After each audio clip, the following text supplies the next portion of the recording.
Hier et ailleurs, le rendez-vous avec l'histoire sur Guadeloupe Première. Hier et ailleurs, un magazine proposé par Éric Lefebvre.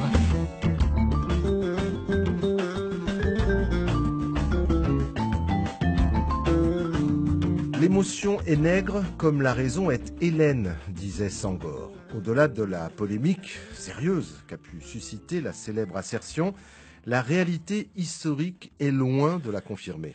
En fait, ce qu'il conviendrait sans doute de dire, c'est qu'une très grande partie de la raison hélène tire sa source de la science africaine et des connaissances et savoirs accumulés par les grands savants de la civilisation égypto-nubienne, auprès desquels Thalès et Pythagore, entre autres, ont étudié. À l'occasion de la fête de la science, hier et ailleurs, s'intéresse aujourd'hui à l'origine africaine des mathématiques modernes. Jean-Philippe Omotunde, bonjour. Bonjour. Vous êtes, entre autres, directeur de l'Institut d'histoire à Nijart, ici en Guadeloupe. En Guadeloupe, effectivement. Et chercheur à l'Institut Africamat à Paris. À Paris. On connaît votre combat pour la reconnaissance de l'antériorité des civilisations africaines dans de nombreux domaines, dont celui de la science. On pourrait parler de médecine, on pourrait parler d'astrologie, on pourrait parler d'architecture et de bien d'autres disciplines encore, mais on va se concentrer, si vous le voulez bien, sur les mathématiques. Quand on pense aux maths, il y a bien sûr des noms qui nous viennent à l'esprit, des noms de savants grecs, à commencer par Thalès et Pythagore, bien sûr. Mais leurs travaux et leurs découvertes doivent beaucoup, et c'est ce que vous répétez à travers la planète, j'ai envie de dire, avec votre bâton de pèlerin et également les sites internet. Leurs travaux, leurs découvertes, Jean-Philippe Omotunde, doivent beaucoup, pour ne pas dire tout, à leurs maîtres, qui sont eux, qui étaient des savants égyptiens. Alors vous savez, ce qu'il faut retenir, en fait, au niveau de l'histoire, c'est que la dynamique récente de l'histoire a organisé la marginalisation du monde noir de l'histoire intellectuelle de l'humanité. Mais c'est quelque chose de récent. Et vous savez que lorsqu'on parle de l'époque des Lumières, il y avait quand même des courants qui étaient totalement opposés aux courants plutôt xénophobes et racistes des Lumières. On peut citer Jean-François Champollion, qui a été très clair sur l'origine égyptienne, donc africaine des Égyptiens anciens. Victor Schœlcher a fait une déclaration dithyrambique en disant que les Noirs étaient autrefois la civilisation la plus industrieuse, la plus inventive, qui a inventé l'écriture, les sciences, l'architecture. Ces déclarations de Victor Schœlcher, justement pour bien spécifier le désir d'abolition en 1848. On peut citer des professeurs au Collège de France. Vous voyez, je pense à Émile Amélino qui a fait des fouilles et qui a dit, on doit l'admettre, la civilisation égypto-nubienne est une civilisation africaine. Donc on voit que même lorsque le comte de Volney va dire les Noirs, donc qui sont aujourd'hui nos esclaves, sont quand même ceux à qui nous devons nos arts et nos sciences jusqu'à l'usage de la parole. Nous sommes en 1783 quand il fait son voyage en Égypte et qui découvre la vérité. Donc vous voyez, c'est ça la problématique du point de vue historique, c'est de se focaliser sur un point de vue et en faisant en sorte que ce n'est que le seul point de vue qui est médiatisé.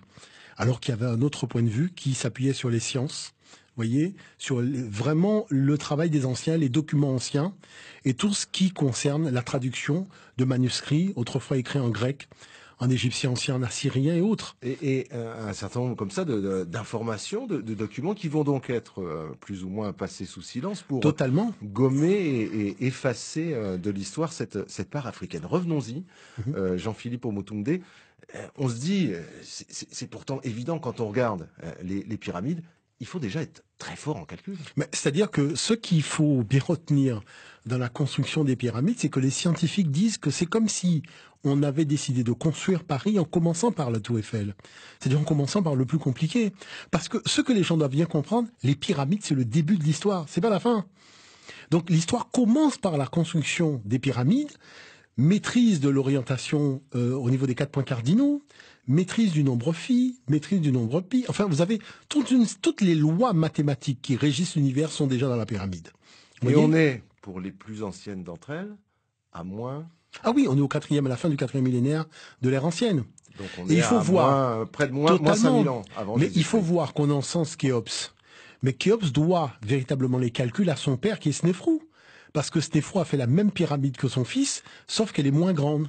C'est ce qu'on appelle la pyramide rouge. Vous voyez, parce on fait croire qu'il n'y a pas eu de gestation mathématique ayant mené à la pyramide parfaite. Non, il y a toute une lignée de rois qui, des siècles avant, ont fait des pyramides, ont tenté des expériences mathématiques, des expériences en architecture, jusqu'à trouver la forme parfaite. Et on va voir Jean-Philippe Omotoundé, puisque là, donc, on se situe en termes d'échelle de temps, on l'a dit, à partir de moins 5000 avant Jésus-Christ. Mais on va même voir qu'on peut remonter bien au-delà. Ah oui, c'est-à-dire que... On le verra un peu plus tard dans cet entretien, si vous voulez bien, avec cet os particulier, l'os d'Ishango. Vous en parlerez tout à l'heure. Restons encore un instant en Égypte. On l'a dit, quand on voit les pyramides, ça paraît donc évident qu'il y a là une maîtrise en termes de science, en termes de mathématiques qui est assez impressionnante. Et cette maîtrise, eh bien, elle va se diffuser. Cette connaissance, ce savoir, vont se diffuser et ceux qui vont en tout premier lieu en profiter, ce sont donc les Grecs. Ce sont les Grecs. Qui vont se former là-bas. Totalement, parce qu'il faut savoir que nos ancêtres avaient bâti une civilisation multimillénaire, mais qui, pour eux, était un peu la maison, le berceau de toutes les sciences. Et qu'il fallait, pour avoir une humanité capable de se hisser à un haut niveau de civilisation, qu'elle revienne à la maison mère pour acquérir les connaissances. Donc c'est pour ça qu'on trouvait totalement normal d'avoir des gens qui venaient de partout, qui passaient donc par les écoles scientifiques africaines et qui repartaient dans leur pays. Et ça a été le cas de Thalès. Il faut savoir, Thalès, c'est le premier Européen intelligent de l'histoire. Avant Thalès, on n'a pas d'Européen maîtrisant des théorèmes de science. Mais Thalès lui-même, lorsque Pythagore est venu le voir pour lui dire « je voudrais être votre disciple », Thalès lui dit « mais non, mais moi je reviens d'Afrique, hein. J'ai eu un professeur à l'université d'Héliopolis, que nous venez faire, va le voir de ma part, et il va te transmettre des éléments qui sont au-delà même de tout ce que je pourrais t'apprendre. » Et ça, c'est Jamblique, hein, qui est le biographe de Pythagore, qui nous raconte l'entretien entre Pythagore et Thalès. Et Thalès va être tellement convaincant que Jamblique vous dit que Manu Militari, qu'est-ce qu'il a fait Pythagore? Il a plié bagage et il a vendu ses biens pour financer son voyage et il est parti en Égypte. Il va rester une vingtaine d'années. Alors, il va rester 22 ans. Mais vous savez que la chose, c'est qu'attention, accéder à la connaissance, c'est être garant de l'ordre. Parce que nos ancêtres ne dispensaient pas la connaissance sans la manifestation de la sagesse. Et c'était là que se trouvait, je dirais, cette espèce de sas, qui fait que Pythagore va passer des années, par exemple, à balayer devant la porte des temples, donc pour prouver son humilité. Parce que vous savez que ce qu'il faut bien comprendre, nos ancêtres auraient pu faire 3 bombes atomiques au 4e millénaire. Hein.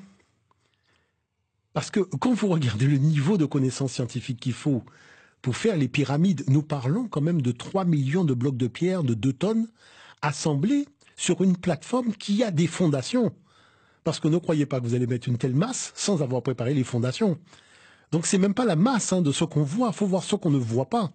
C'est-à-dire, vous vous dites, je vais mettre plusieurs centaines de milliers de tonnes sur une plateforme, je dois faire un calcul pour faire les soubassements, pour ne pas que ça s'effondre ou ça s'enfonce dans la terre. Vous voyez ce que je veux dire par là? Donc, c'est de là qu'il va y avoir donc des années de préparation d'apprentissage, c'est-à-dire entre 5 et 6 ans. Après vient la circoncision, parce que si vous n'êtes pas circoncis, vous ne rentrez pas dans le temple, et vous commencez un enseignement basé sur la théorie et la pratique. C'est-à-dire que quand on vous dit l'année fait 365 jours, vous allez constater chaque année l'évolution de la Terre, donc chaque jour l'évolution de la Terre par rapport au Soleil, par rapport à l'ombre, par rapport aux étoiles, par rapport aux constellations, par rapport aux signes du zodiaque, et vous allez faire vous relever de jour en jour.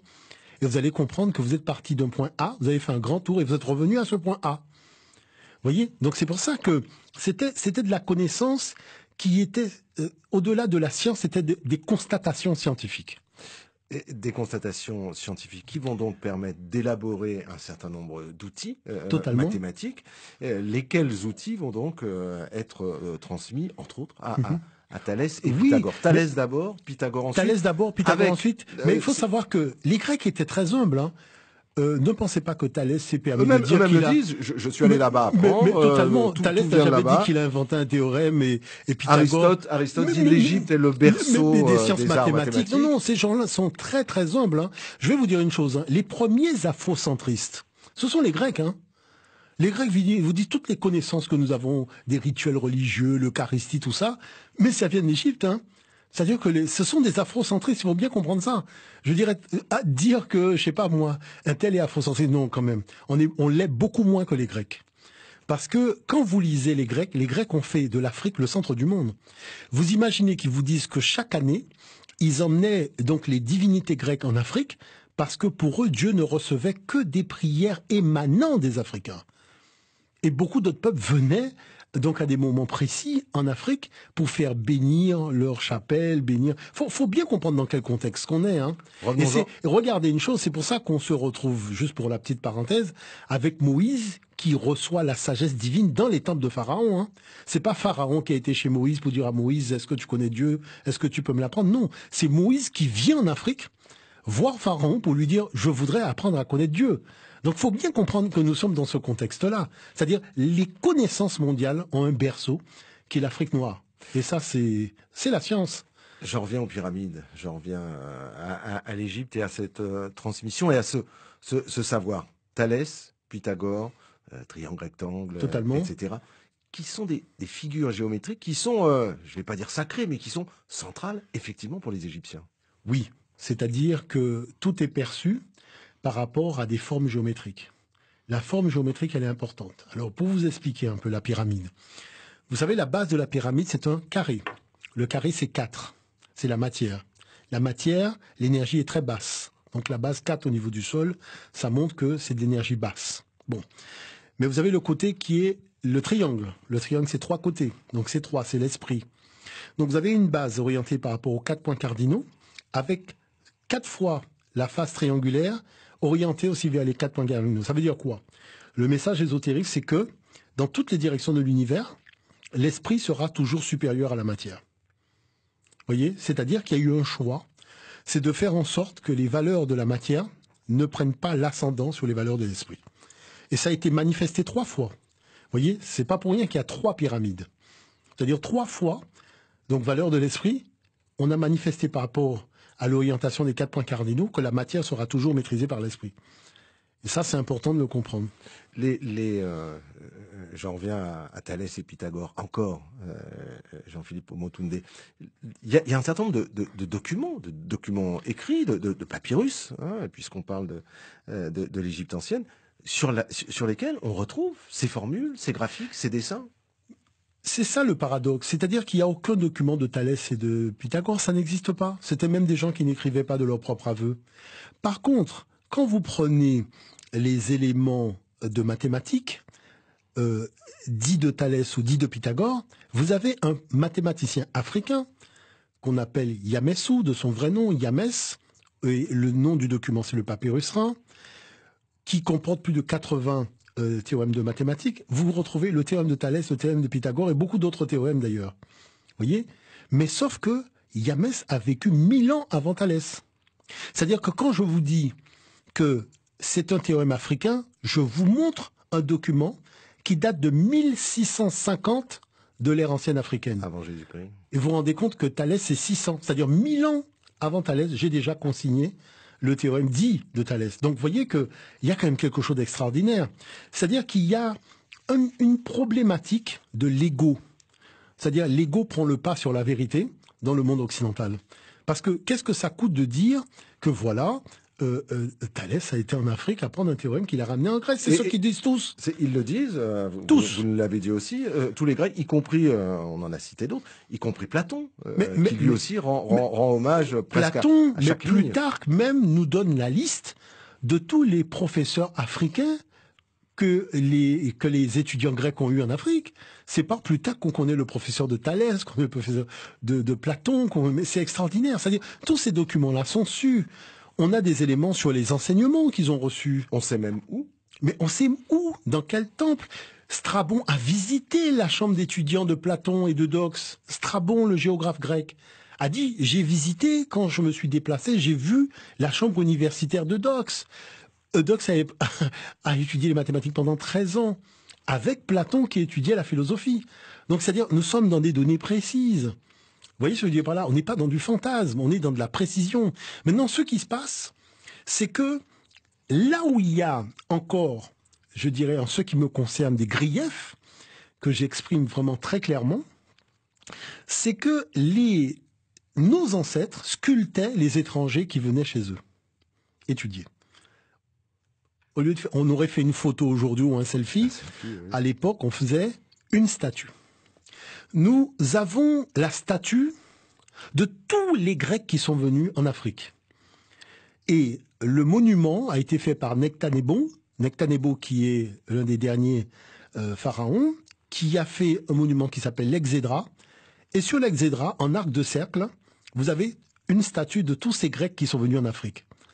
La question c'est, vu que c'est une équipe française qui a fait les fouilles, pourquoi on ne montre pas la vraie tête de Thalès, la vraie tête de Pythagore, la vraie tête de Platon? Parce qu'on vous montre une tête, mais c'est pas la vraie tête. Hein. C'est-à-dire vous tapez sur Google Pythagore, vous avez un truc, c'est un truc qu'on a pris au hasard, on a dit bon, allez, on décide que ça c'est Thalès, on décide que ça c'est Pythagore. Mais moi je dis que c'est une équipe française qui a fait des fouilles. Ils ont fouillé donc le parterre de Nectanebo qui est l'Exédra, et l'Exédra, il y avait donc les statues de tout le monde. Le problème c'est quoi? C'est que Thalès est un Cananéen, parce que Pythagore de Samos, c'est pas Canaan, on dit Asie mineure, mais tout ça c'est cananéen. Thalès de Milet, c'est cananéen. Et vous savez que les parents de ces gens-là, c'était des Cananéens. Les parents, parce que le papa de Pythagore, tout ça, faisait déjà du commerce en Égypte, parce que c'était des commerçants. Mais c'était des Cananéens. Bon, maintenant, quand vous prenez les statues de l'époque, on a fait des fouilles à Canaan, en Phénicie, on a trouvé les statues, vous voyez les grandes tresses africaines, mais je peux vous montrer les statues. On a fait. Donc vous comprenez pourquoi, au-delà du mythe, parce que moi je vous dis une chose, Thalès n'était pas un Grec blanc. Parce que avant l'arrivée des Grecs, il y avait des Noirs qui vivaient en Grèce qu'on appelle les Pélages. En 2000, il y a eu un test ADN qui a été fait par le laboratoire de biologie moléculaire d'Espagne et le laboratoire de tissus moléculaires de Macédoine. Et qu'est-ce qu'on a découvert? On a découvert que la séquence d'ADN des Grecs d'aujourd'hui est quasiment identique à la séquence d'ADN des Noirs, tels que les Oromos, voyez, c'est-à-dire ce qu'on appelle les Soudanais d'aujourd'hui. Donc quand on a essayé de comprendre, mais comment ça se fait que, alors que ces gens-là, il faut bien comprendre une chose, parce que là, c'est pas de l'ordre du fantasme. Moi, j'ai acheté l'étude. J'ai l'étude, je peux vous la passer. L'étude ADN des Grecs dit que non seulement 30% de la population grecque est assujettie à la drépanocytose, sur le plan politique, la Grèce est le premier pays européen à aller au FMI, alors que le FMI ne concernait que les pays africains jusqu'à aujourd'hui. Et ensuite, il faut savoir une chose qui est quand même extraordinaire, c'est que les Grecs avaient toujours dit qu'il y avait des populations noires qui vivaient en Europe, avant leur arrivée, qu'ils avaient appelé les Pélages. Et c'est pour ça que John Borman, qui est le plus grand archéologue anglais, quand il a demandé à ses élèves de ramener des objets du premier corpus artistique des Européens, qui sont les vases athéniens à figure noire, il n'a pas compris pourquoi les élèves lui ont dit « on a des textes, mais on n'a pas de photos ». Donc il a pris une année sabbatique, il a été dans tous les musées du monde et il a fait des photos. Et c'est là que vous découvrez quoi? Que ce qu'on appelle la proto-histoire de la Grèce, c'est le moment où les vagues européennes sont arrivées alors qu'il y avait des populations africaines et vous avez donc soit des métis, soit des noirs, soit des blancs.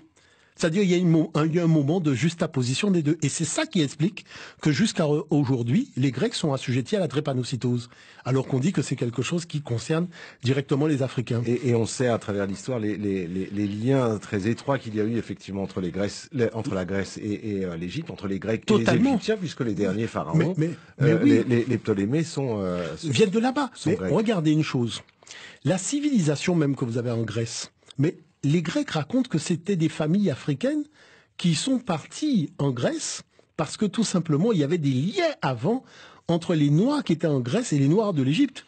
On a, et vous le disiez tout à l'heure, c'est important de le souligner. On a, Jean-Philippe Omotunde, une liste, un listing, le who's who des meilleurs profs égyptiens de l'Antiquité.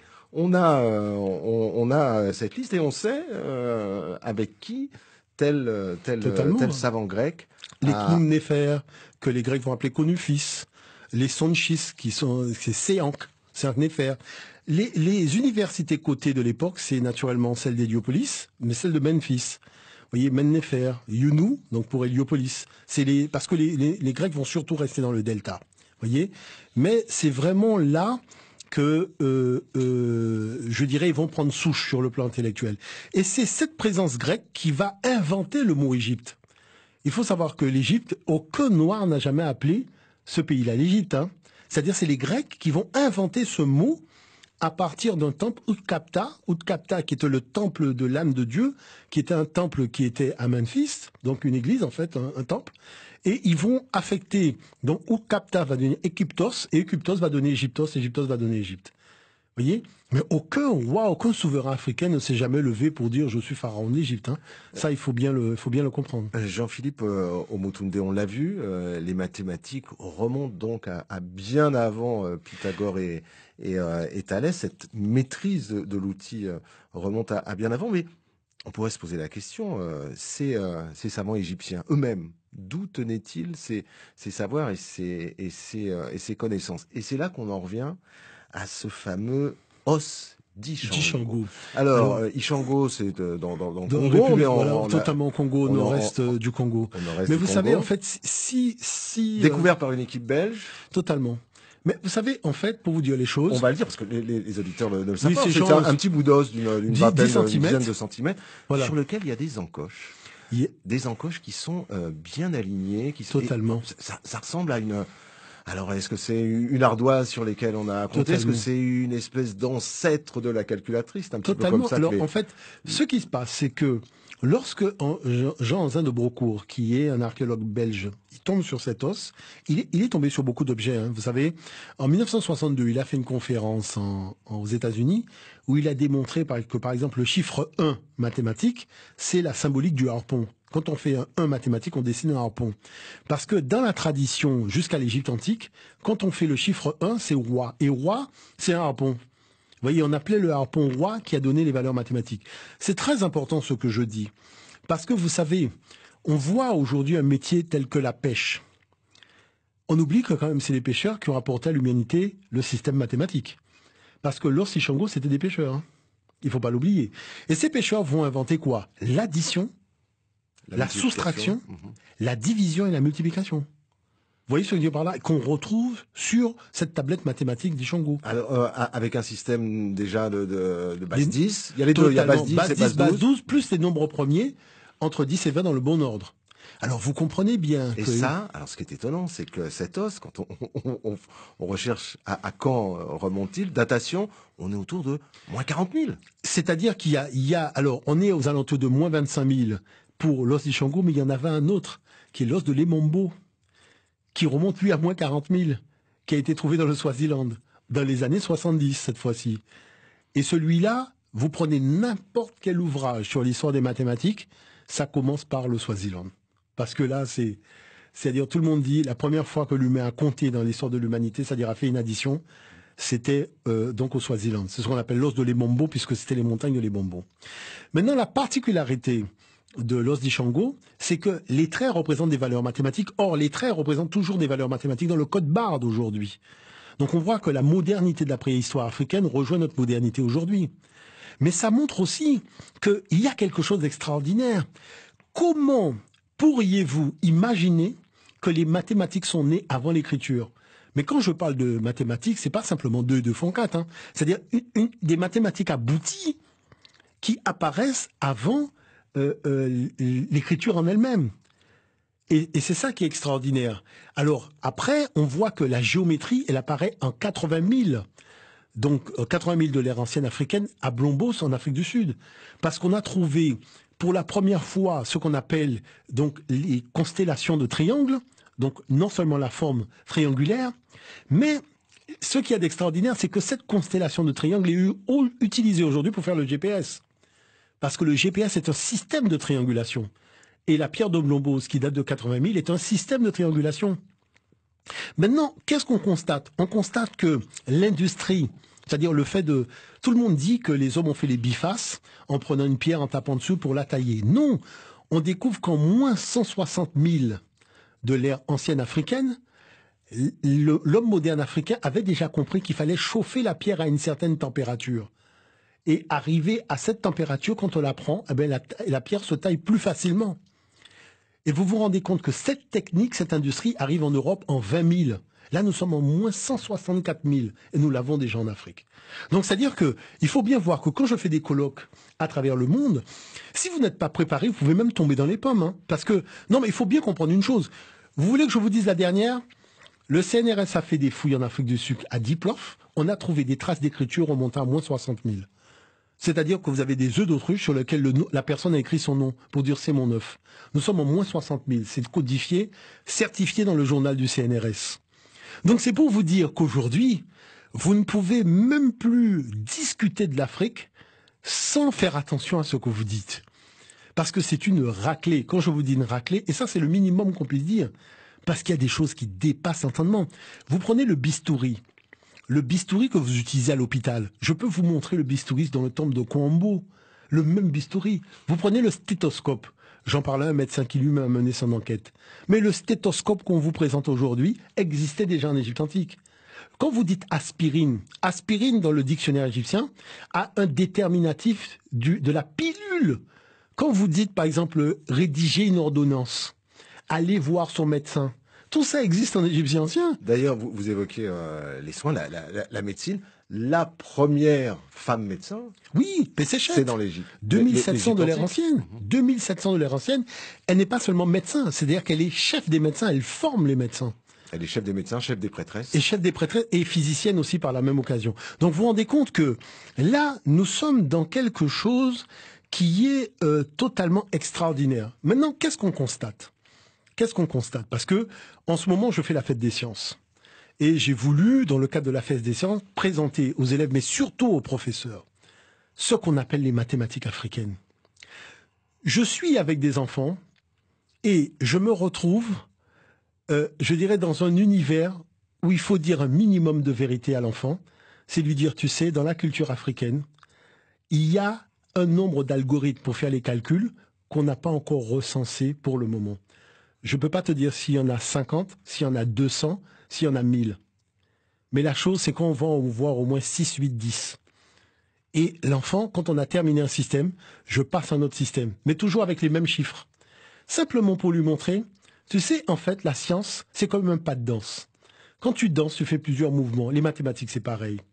C'est-à-dire qu'il y a des gens qui veulent te faire croire que les mathématiques, c'est un pas de danse où tu répètes toujours le même pas. Quand tu as une multiplication à faire, il y a un seul algorithme pour le faire. Moi, je te montre que les algorithmes, il y en a plein, en fait. Même quand tu fais des tresses africaines dans tes cheveux, c'est un algorithme mathématique que tu as fait. Et cet algorithme mathématique, il faut que tu en prennes conscience. Parce que c'est ça qui bâtit la technologie d'aujourd'hui. Parce qu'il faut bien comprendre une chose, mon très cher. Vous prenez le code binaire informatique que nous utilisons aujourd'hui. 1, 0. Voilà. Qui a utilisé la base 2? Mais c'est les mathématiques qu'on a utilisées pour construire les pyramides. Je peux vous laisser consigner dans le papyrus de Yamessou. Je peux vous montrer les exercices de maths dans le papyrus de Yamessou. C'est la programmation de l'ordinateur d'aujourd'hui. Et pourquoi on a retenu les mathématiques africaines? Parce que ce sont les seules mathématiques. Vous faites les 4 opérations avec le seul et même algorithme, c'est-à-dire l'addition. Vous imaginez, vous faites une division par une addition, vous faites une multiplication par une addition. Mais c'est quoi ces mathématiques? C'est-à-dire, c'est des mathématiques d'une autre planète. Et c'est ça, les mathématiques africaines. Vous avez l'impression de quitter la planète Terre à un moment, et vous savez plus où vous êtes dans l'espace. Parce que quand vous montrez qu'une coiffure africaine, une tresse africaine, vous permet d'avoir le résultat d'une opération en mathématiques, vous dites, mais on est où là? Parce que la chose, c'est que moi, je vois ce matin, j'ai reçu des enseignants ce matin à Réminansota, parce que nous avons pris l'espace de Réminansota.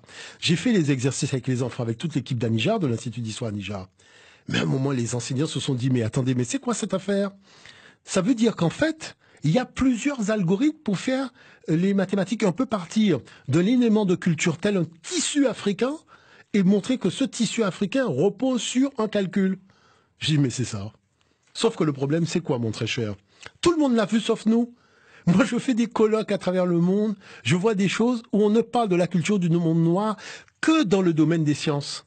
Et quand on est ici, on n'en parle que dans le domaine, voilà, c'est de l'art, c'est de la cystique, c'est à l'habitude, c'est ça. Mais on a du mal à voir encore pour le moment que c'est de la science. Et les enseignants qui sont venus ce matin ont constaté une chose. Les enfants ont applaudi. Et eux, ils se sont dit, mais c'est quoi cette affaire? Vous voyez l'affaire? Et ils m'ont dit, mais est-ce qu'on peut se revoir de manière à faire en sorte qu'avec des enseignants, on puisse vraiment nous prendre le temps de nous expliquer ça? Parce que Vous savez, il y a une chose qui est extraordinaire, en fait, dans le fond. C'est que la culture noire, c'est une culture forte. Comme c'est la souche de toutes les cultures, les autres cultures se rendent bien qu'elles doivent à cette culture-là. C'est la maman qui débarque. Et quand la maman, elle débarque, voilà, elle parle fort, elle fait tout ça. Et à partir de ce moment-là, qu'est-ce qui se passe? On voit arriver la diversité des modes d'expression de cette culture, y compris dans le domaine scientifique. Et c'est ça qui est extraordinaire. Jean-Philippe Omotunde, merci d'être venu réconcilier en quelque sorte émotion et raison avec toute votre passion. Merci d'être venu nous présenter ces mathématiques africaines. Voilà, on trouve tout ça sur le site de anijar.com, ANYGRT. Merci encore Jean-Philippe Omotunde. Merci d'avoir suivi ce nouveau numéro d'Hier et ailleurs, réalisé par Frédéric Soundraya. Numéro que vous pouvez retrouver très prochainement, très rapidement sur le site internet de Guadeloupe Première et puis également commenter sur la page Facebook de l'émission. À la semaine prochaine.